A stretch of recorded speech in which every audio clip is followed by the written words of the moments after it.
अच्छा जी, बिस्मिल्लाहिर्रहमानिर्रहीम। अच्छा जी, कल हमने ना ये किया था transformer what can they do. तो वो हमने वीडियो रिकॉर्ड की हुई है, तो मैं अपलोड कर दूंगा। वो ये चैप्टर 0 सेटअप है, फिर ये इंट्रोडक्शन है, नेचुरल लैंग्वेज प्रोसेसिंग, ये transformers what can they do. तो ये हमने कल प्रैक्टिस भी की थी इसकी, और इसकी हमने ऑफ द लेसन जो प्रैक्टिसेस थी वो भी की थी। डेटा सेट्स में अपना मॉडल्स में जाके वहाँ से डिफरेंट मॉडल्स को कॉपी करके पाइपलाइन में से हमने गुजारा था। और पाइपलाइन क्या कर सकती है, उसकी क्या कैपेबिलिटीज़ हैं पाइपलाइन की, वो हमने देखी थी सारी। आज हम शुरू करते हैं कि how do transformers work.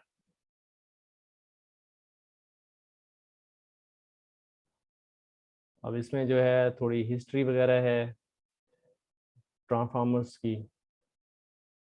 History दी हुई है 2018 में ये जीपीटी आया था, और इस तरीके से ये 2021 में ये आए थे जीपीटी 3 मतलब डिस्कवर किया गया है। फिर रोबर्टा, इस तरीके से बहुत सारे मॉडल जो हैं ये, और ये कंटिन्यूड हैं। तो इसमें बताया गया सारा हिस्ट्री वगैरह है, इसमें आप पढ़ सकते हैं बेसिकली। और ट्रांसफार्मर का बेसिक आर्किटेक्चर जो है वो इंट्रोड्यूस किया गया था। फर्दर इसमें जो जीपीटी की जो बेसिकली कितनी है, the list is far from the comprehensive, just mean to highlight the few of different kind transformer models. Broadly 3 categories हैं ट्रांसफार्मर्स की, ब्रॉड सेंस में जीपीटी लाइक हैं, बर्ट लाइक हैं, और बार्ट लाइक हैं, या T5 लाइक। तो 3 किस्म के जो मेन कैटेगरीज हैं ट्रांसफार्मर मॉडल की। जीपीटी जो मॉडल हैं वो हैं ऑटो रिग्रेसिव मॉडल्स हैं, मतलब डिफरेंट आर्किटेक्चर्स हैं, डिफरेंट मतलब और उनके डिफरेंट फंक्शंस हैं। जैसे हम कल देख रहे थे, और उसमें आप देखेंगे कि मुख्तलिफ ट्रांसफार्मर मॉडल की मुख्तलिफ फंक्शनैलिटीज़ हैं। ठीक है, तो इनको हम वन बाय वन देखेंगे आहिस्ता आहिस्ता। तो जैसे यहाँ पे ऑटो एनकोडर ट्रांसफर मॉडल्स हैं, बर्ट लाइक मॉडल जो हैं। और बार्ट जो है आपके सीक्वेंस टू सीक्वेंस, जैसे लैंग्वेज ट्रांसलेशन या इस तरह के जो होते हैं वो उसमें होते हैं। तो हम इनको जो मतलब देखेंगे बाद में, सही। तो बेसिकली जो आपके सारे मॉडल्स हैं, जीपीटी है, बार्ट है, T5, ये सारे के सारे जो है लैंग्वेज रिलेटेड हैं। ठीक है, लैंग्वेज या एनएलपी को ट्रीट कर रहे हैं। ठीक है, और this means they have been trained on large amounts of raw text, यानी कि सेल्फ सुपरवाइज फैशन में। जैसे कि आपके बहुत बड़े ह्यूज टेक्स्ट जो हैं वो वेब से लेके ना वो उसको ट्रेन करते हैं। मिसाल के तौर पे विकीपीडिया या बड़े बड़े जो टेक्स्ट हैं वहाँ से ये ट्रेन किए जाते हैं। ठीक है, और इनकी जो ये बहुत पावरफुल होते हैं, और इसके बहुत बिलियंस ऑफ पैरामीटर्स जो हैं इसमें मौजूद होते हैं ट्रेनिंग में। ठीक है, तो basically this type of the model develop statistical understanding of language it has been trained on, but it's not very useful for specific practical task। मतलब एक जो मॉडल है अगर किसी एक स्पेसिफिक टास्क पे ट्रेन हुआ है तो वो उसी किस्म के टास्क पे परफॉर्म करेगा। अगर कोई मॉडल जो है ट्रांसलेशन पे ट्रेन हुआ है तो वो ट्रांसलेशन पे परफॉर्म करेगा, किसी और क्लासिफिकेशन पे परफॉर्म नहीं करेगा।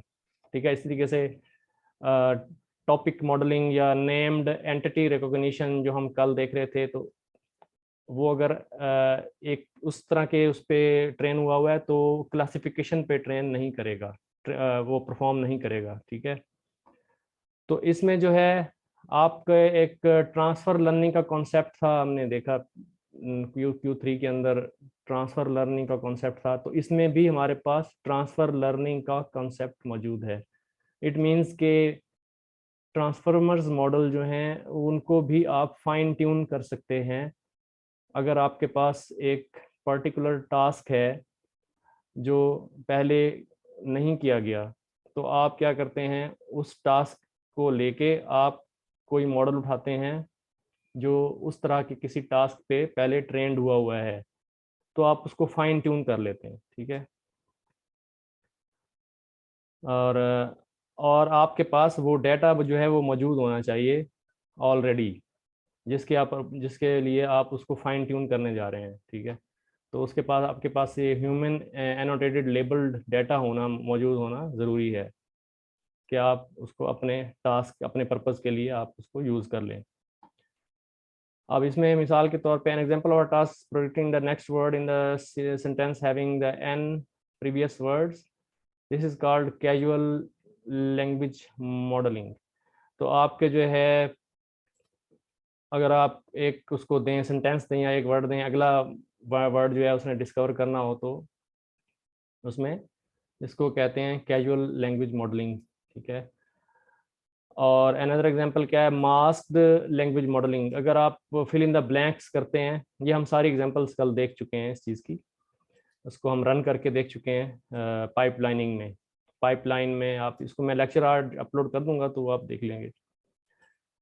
तो मास्क लैंग्वेज मॉडलिंग में होता है, आपके पास एक सेंटेंस है, उसमें एक वर्ड मास्क हुआ है, यानी कि फिल इन द ब्लैंक्स जैसे होते हैं। आप उसको ये सेंटेंस दे देते हैं मॉडल को, वो आपको यहाँ पे पॉसिबिलिटी दे देता है कि यहाँ पे क्या वर्ड आएगा, ठीक है। इसको कहते हैं मास्क्ड लैंग्वेज मॉडलिंग, ठीक है। अब ये आपका एक स्टैटिस्टिक्स दिखाया हुआ है कि apart from few outliers like distilled bird, the general strategy to achieve better performance is by increasing the model size as well as the amount of data they are pre-trained on। तो आपके पास यहाँ देख रहे हैं कि ये billions millions of parameter के इसमें वाई एक्सिस के ऊपर जो है और एक्स एक्सिस के ऊपर जो है टाइम के हिसाब से। तो आप देख रहे हैं कि जैसे जैसे टाइम जो है जा रहा है, इंक्रीज हो रहा है, तो ये जो नंबर ऑफ पैरामीटर्स हैं, आप देख रहे हैं कि 15,000 millions, that means somewhere I think 1000 million होता है ना, 1 बिलियन, तो ये दैट मीन्स 15 बिलियन। अब ये आपका एक माइक्रोसॉफ्ट का जो ये ट्रांसफार्मर्स का मॉडल जो इधर आया हुआ है रिसेंटली 2021 में आया हुआ है, तो ये जो है इसके पैरामीटर 15 बिलियन तक पहुंच चुके हैं, ठीक है। इतना ह्यूज मॉडल है ये, 15 बिलियन से भी ज़्यादा, ठीक है। और unfortunately training a model specially on large one requires a large amount of data, ठीक है। अगर आप खुद चाहें कि भाई हम एक ट्रांसफॉर्मर मॉडल ट्रेन कर लें स्क्रैच, फ्रॉम द स्क्रैच, उसके लिए आपको बहुत ज़्यादा डेटा चाहिए, बहुत ज़्यादा डेटा चाहिए, और उसके लिए आपके पास कंप्यूटेशनल पावर बहुत ज़्यादा हो, जीपीयूज, ह्यूज जीपीयूज हो, तो फिर आप अपना मॉडल ट्रेन कर सकते हैं। This becomes very very costly in terms of time and computational resources.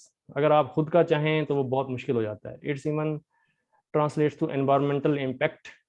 तो इससे आपके के मतलब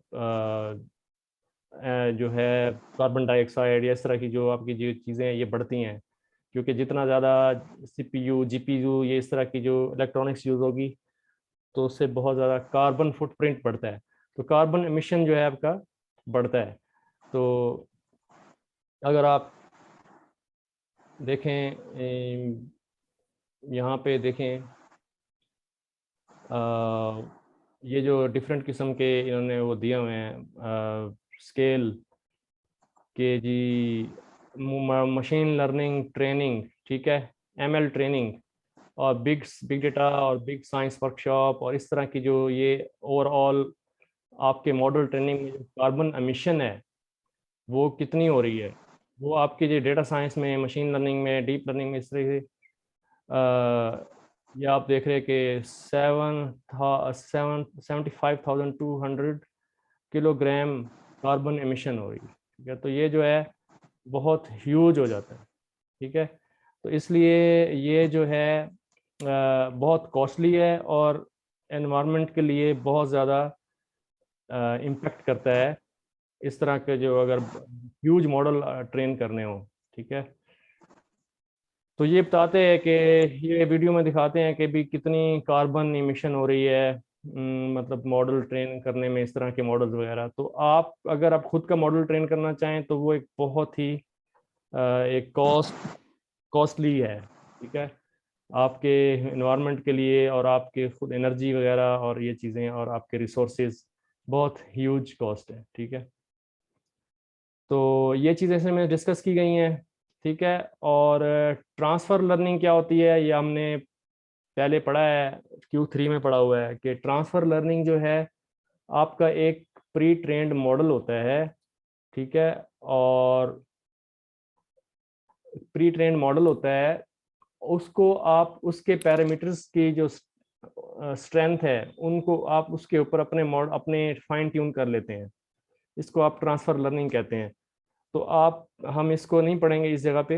ये आप ट्रांसफ़र लर्निंग आपने हमने पहले मेरे ख्याल चैप्टर 6 था या 7 था जिसमें हमने ट्रांसफ़र लर्निंग की थी Q3 में, और वो यही कॉन्सेप्ट है, तो इसको आप देख लेंगे, ठीक है। तो प्री ट्रेनिंग जो है, प्री ट्रेंड मॉडल होते हैं।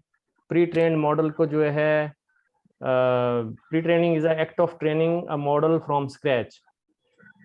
The weights are in randomly channelized and training starts without any prior knowledge। तो आप एक मॉडल, कोई बंदा ट्रेन करता है, उसके वेट्स लर्न कर लेता है मॉडल, और वो आप उस वेट्स को आप सेव कर देते हैं, और सेव करके आप किसी हब के ऊपर अपलोड कर देते हैं। जैसे कि हमारे पास इमेज नेट का मॉडल है, बहुत सारे VGG16 है, VGG19 है, रेसनेट है, डेंसनेट है। तो वो क्या उन्होंने क्या किया हुआ है, उन्होंने मॉडल ट्रेन करके टेंसर फ्लो हब के ऊपर प्लेस कर दिए हैं, उन्होंने उसके ऊपर अपलोड कर दिए हैं। और आप क्या करते हैं, टेंसर फ्लो क्या कहते हैं, ये from tensor flow dot caress import VGG16 या VGG19, वो आप इंपोर्ट कर लेते हैं डायरेक्टली, ठीक है। और उसको यूज़ करते हुए आप प्री ट्रेंड मॉडल को यूज़ करते हुए आप अपने किसी इमेज की क्लासिफिकेशन करवा लेते हैं, ठीक है। तो वो जो है आपका प्री ट्रेंड मॉडल होता है, सही है। तो इसी तरीके से यहाँ जो हगिंग फेस है, हगिंग फेस के ऊपर भी जो है प्री ट्रेंड मॉडल बहुत सारे पड़े हुए हैं, ठीक है। ये मैंने कल भी दिखाए थे, इधर ये मॉडल्स, यहाँ पे जाए ना आपके पास अब तो 50,000 हो गए हैं मॉडल्स, बहुत तेज़ी से बढ़ रहे हैं ये, इसमें बहुत ज़्यादा तेज़ी से जो है ना ग्रोथ हो रही है। तो मॉडल्स में जाएं तो आपको हर तरह के मॉडल मिलेंगे। नेचुरल लैंग्वेज प्रोसेसिंग में बहुत मतलब sequence to sequence translation, language translation है, और मतलब fill in the blanks masking है, नेम्ड एंटिटी रिकॉग्निशन है, बहुत सारे ना इसके अंदर हैं। तो वो सारे आप ये चैप्टर 1 के शुरू में देखेंगे, आप पढ़ेंगे तो बहुत सारे मॉडल अवेलेबल हैं, ठीक है। तो आप क्या करते हैं, उन मॉडल्स को आप इंपोर्ट कर लेते हैं हगिंग फेस की लाइब्रेरी से, ठीक है। उन मॉडल्स को इंपोर्ट करके आप जो है उसके ऊपर अपना जो आपके पास डेटा है, उस जिसको आप क्लासिफाई करना चाह रहे हैं या जिसको आप सॉल्व करना चाह रहे हैं प्रॉब्लम को, उस तरह का मॉडल आप इंपोर्ट करें, और इंपोर्ट करके आप उसको फाइन ट्यून करवा लें, ठीक है। Fine tuning a model therefore has a lower time, data, financial, environmental cost. तो आपको कॉस्ट भी नहीं पड़ती उतनी, क्योंकि जितना मॉडल ट्रेन कराना था, वो बिलियंस ऑफ पैरामीटर्स वो ट्रेन करा के, वो एक मॉडल 8-10 GB का होता है, बड़े बड़े मॉडल पड़े हुए हैं। तो वो सारे के सारे आपको ट्रेन करने की जरूरत नहीं, वो ऑलरेडी ट्रेंड हैं, ऑलरेडी उनके ऊपर जितनी कार्बन एमिशन होनी थी वो हो चुकी हुई है, ऑलरेडी जितना एनर्जी लगनी थी वो लग चुकी हुई है, वो उन्होंने अपलोड किए हुए हैं हगिंग फेस के ऊपर, ठीक है। तो वो आप वहाँ से अब इंपोर्ट कराते हैं, इंपोर्ट करा के अपना जो आपका प्रॉब्लम है उसके ऊपर आप उसको इम्प्लीमेंट कर देते हैं, तो उससे आपको रिजल्ट मिल जाता है। It is also quicker and easier to iterate over different fine tuning schemes as the training is less constraining the and than a full pretraining, ठीक है। तो आपके पास बहुत कम टाइम में जो है वही उस जैसे या उससे अच्छे या उससे थोड़े कम वो रिजल्ट आपके पास मिल जाते हैं जो कि ओरिजिनल मॉडल से एक्सपेक्टेड होते हैं। ठीक है, this process will achieve better result than training from scratch. मतलब आप अगर स्क्रैच से शुरू करें हर चीज़ को तो आपको बहुत बेहतर रिजल्ट मिल जाएंगे बजाय इसके कि आप हर चीज़ को स्क्रैच से करें। unless you have lots of data, which is why you should always try to leverage pre-trained models। ठीक है, पहले से जो मौजूद मॉडल्स हैं उनको यूज करना ही बेहतर है। one as close as possible to the task you have at hand and fine tune it। आप वहां से जाएं, आप मॉडल की लाइब्रेरी में जाएं, वहां से वो वाला मॉडल तलाश करें जो आपके टास्क के करीब तरीन हो। ठीक है, अगर आपको अगर आपको सेंटिमेंट एनालिसिस करना है तो आप मॉडल हब में जाएं, वहां पे देखें कि सेंटिमेंट एनालिसिस का कौन सा है, तो सेंटिमेंट एनालिसिस का मॉडल ढूंढें। ठीक है, यहाँ हमने कल देखे थे, मैं आपको दिखाता हूँ।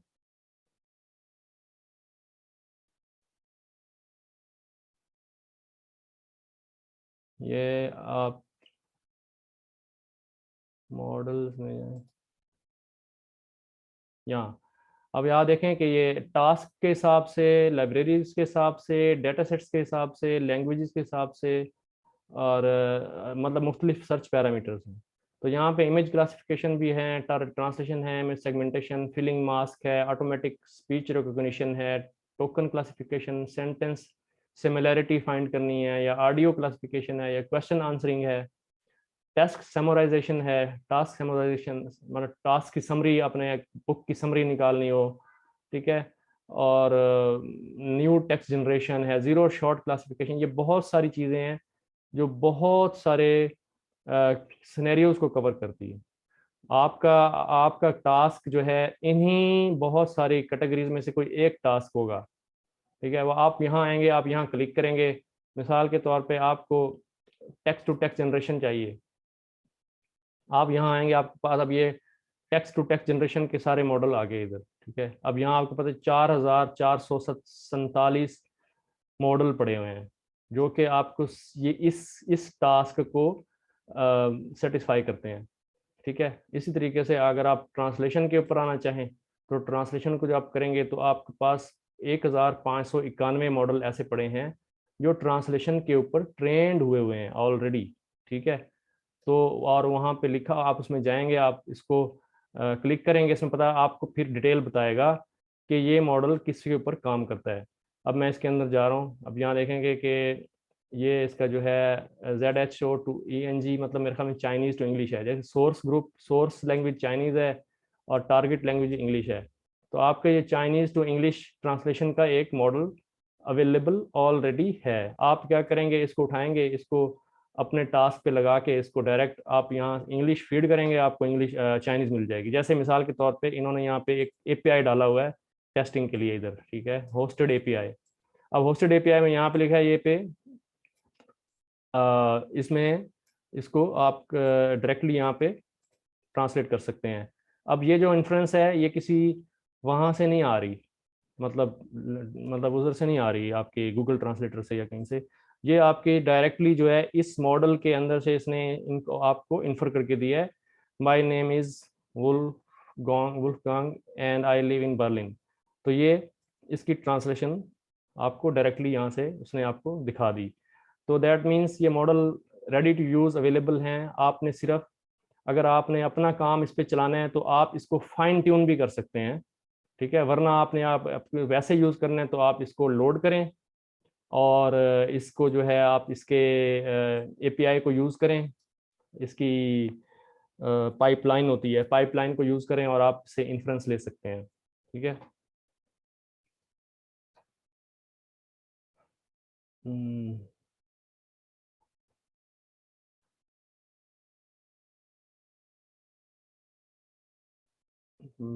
अच्छा ठीक है, तो आप इसको फाइन ट्यून कर सकते हैं अपने टास्क की मुनासबत से, आप इसको फाइन ट्यून कर सकते हैं। तो general architecture of the transformer जो है, in this section we'll go through general architecture of a transformer model. Don't worry if you don't understand some of the concept, there are detailed section later covering each component. तो आप ये video देख लेंगे, ठीक है। इसमें जो है आपके पास ये इंट्रोडक्शन आ रहा है। इसमें the model is primarily composed of two blocks, एक होता है एनकोडर और एक होता है डिकोडर, ठीक है। एक एनकोडर हो गया, यहाँ से इनपुट्स जाती हैं और यहाँ से आपके पास इसकी इनपुट जो हैं, इनकोडर की जो आउटपुट है वो आती है डिकोडर में। डिकोडर के जो है आउटपुट जो है आपकी प्रोसेसिंग करता है इस पे, और उसको आपके पास यहाँ पे डिकोडर आपकी आउटपुट दे देता है। तो ये बेसिकली एक सबसे बेसिक जो आर्किटेक्चर है ट्रांसफार्मर का, वो ये इनकोडर डिकोडर होता है इसमें।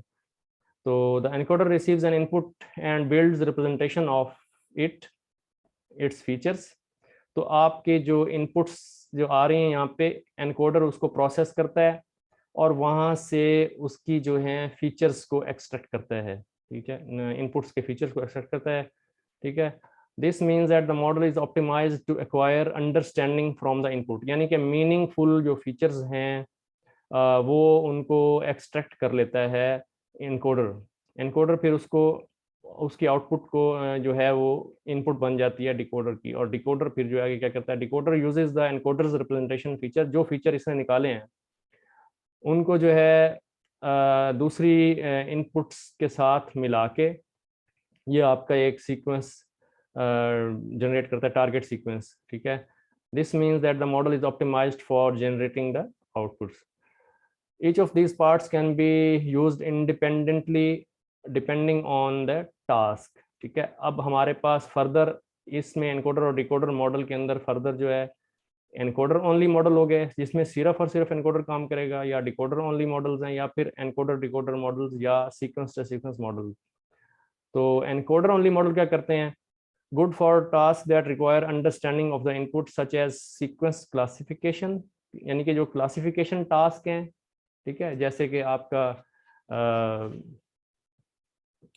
टास्क मतलब सेंटिमेंट एनालिसिस है, या गुड बैड रिव्यूज हैं, या जो भी है, या गुड ट्वीट्स बैड ट्वीट्स, या इस तरह के जो भी है। और दूसरा जो है named entity recognition. Named entity recognition जो है ये आप कोई टेक्स्ट दें उसको, वहाँ से आपको वो जो है मतलब नाम, जगह का नाम है, सिटी का नाम है, या पर्सन का नाम है, या वो आपको निकाल के दे। तो इस तरह के टास्क में जो है एनकोडर ओनली मॉडल्स जो हैं वो काम करते हैं। डिकोडर ओनली मॉडल में जो है good for generative task such as text generation.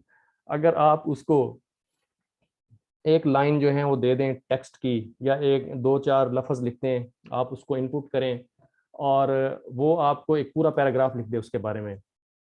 मिसाल के तौर पे मैं लिखता हूँ, I will get up early in the morning today, then I will have an exercise. उसके बाद मैं इसको सिर्फ ये दे देता हूँ, तो उसके बाद वो पूरा का पूरा टेक्स्ट जनरेट कर देगा, मुझे पूरा पैराग्राफ जनरेट। मैं उसको लिखूंगा, मुझे 100 वर्ड्स का उसमें लिख दूंगा। ये हमने पिछले लेक्चर में देखा था। तो जब आप वो वीडियो देखेंगे तो सब लोग उसको समझ जाएंगे, ठीक है। तो जैसे ही मैं उसको वो इनपुट दूंगा तो वो जो है आपका नया टेक्स्ट जनरेट कर देगा, ठीक है। और तीसरी टाइप का जो वो है, ये है एनकोडर डिकोडर मॉडल या सीक्वेंस टू सीक्वेंस मॉडल्स। इसमें जो है आपके पास good for generative task that require an input such as translation. तो ट्रांसलेशन के टास्क हों या टेक्स्ट समराइजेशन के टास्क हों, उनके लिए आपका जो है एनकोडर डिकोडर मॉडल या सीक्वेंस टू सीक्वेंस मॉडल ये चलते हैं। तो ये इसकी सब कैटेगरीज हो गई, आपकी 3 मेन कैटेगरीज हो गई। जैसे कि हमने ऊपर देखा था, यहाँ पर नहीं, इधर नहीं देखा था, ठीक है। तो ये हमने जनरल आर्किटेक्चर तकरीबन कवर कर लिया। फिर उसके बाद क्या है कि will dive into these architectures independently in later sections, ठीक है। अटेंशन लेयर्स क्या होती हैं? A key feature that of transform model is that they are built with special layer called attention layers. In fact title of the paper including the transformer architecture was attention is all you need. We will explore the detail of attention layer later in the course. Now for now you will need to know that this layer will tell the model to pay specific attention to certain words in the sequence you pass it, and more or less ignore the others when dealing with the representation of each word. तो आपकी जो attention layer क्या करेगी, attention layer ये करेगी कि जो certain words हैं जिनको प्रायोरिटी देनी है, जिनको ज़्यादा अटेंशन देनी है, ठीक है, अटेंशन लेयर जो है उनको ज़्यादा अटेंशन देगी, और बाकी चीज़ों को जो कि जिनको अटेंशन नहीं देनी वो उनको डिस्कार्ड कर देगी. तो ये आपके अटेंशन लेयर का काम है. To put this into context, consider a task translating from English to French. Given the input you like this course, a translation model will need to also attend to the adjacent word you to get to the proper translation for the word like, because in the French verb like is conjugated differently depending on the subject.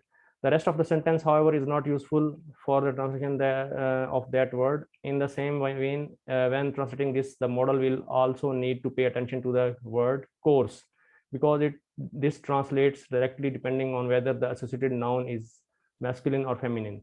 Again, the other word in the sentence will not matter for the translation of this. With the more complex sentence and more complex grammar rules, the model would need to pay special attention to the word that might appear farther away in the sentence. Properly translate each word.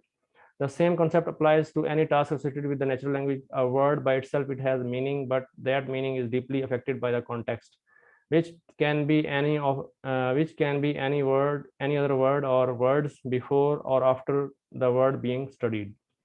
तो इसका मतलब ये हुआ कि जो attention layer है वो क्या करेगी, डिपेंडिंग ऑन द कंपोजिशन और depending on the meaning of a sentence, उसके जो सीक्वेंस आ रहा होता है उसकी बेस के ऊपर जो है वो वर्ड को इम्पोर्टेंस देगी. ठीक है. Now that you have idea what attention layer are all about, let's take a closer look at the transformers architecture. तो इसमें जो है आप देख लेते हैं architecture. That architecture was originally designed for translation. During training, the encoder receives the input sentences in a certain language, while the decoder receives the same sentence in the desired target language. Decoder receives the same sentence in the desired target language. In the encoder, the attention layers can use all words in sentence. Since we just saw the translation of a given word can be dependent on what is after as well as before in the sentence. यानी कि वही sequence की बात होगी. ठीक है. तो sequence को जो है वो देख रहा होता है, सीक्वेंस को अटेंशन दे रहा होता है. ठीक है, एनकोडर के अंदर. The decoder, however, works sequentially and can only pay attention to the words in sentence that it has already translated. So only the word before the word currently being generated. For example, we have predicted the first three words of the translated target. We give them to the decoder, which then uses all the input of the decoder to try to predict the fourth word. To speed things up during the training, when the model has access to target sentence, the decoder is fed the whole target. But थोड़ा noise हो रहा है, किसके पास हो रहा है?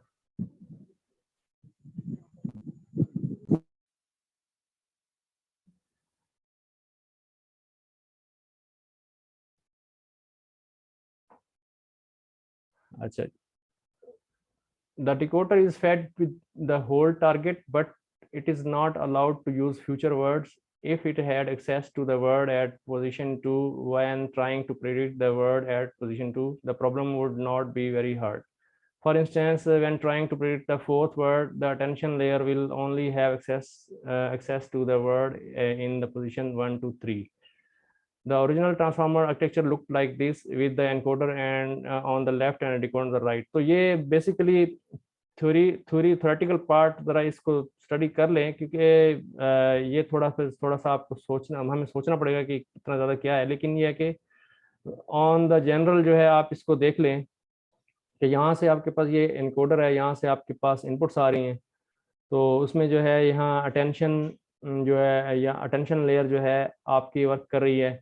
और इसमें जो है आपके पास ये उन सीक्वेंसेस को मतलब आइडेंटिफाई करेगी कि जो सीक्वेंस के हिसाब से जो वर्ड्स इंपॉर्टेंट हैं, ठीक है, उनको आइडेंटिफाई करके उनके पैटर्न को कैप्चर करेगी ये अटेंशन लेयर। और फिर वो जो उसके जो उसने कैप्चर किए होंगे वो सीक्वेंसेस, उनको जो है वो एज ए इनपुट जो है डिकोडर लेयर को दे देगी। तो ये आपका बेसिक मतलब डिटेल है एनकोडर और डिकोडर की। एनकोडर के अंदर क्या हो रहा होता है लेफ्ट साइड पे, और डिकोडर के अंदर क्या हो रहा होता है ये राइट साइड पे है।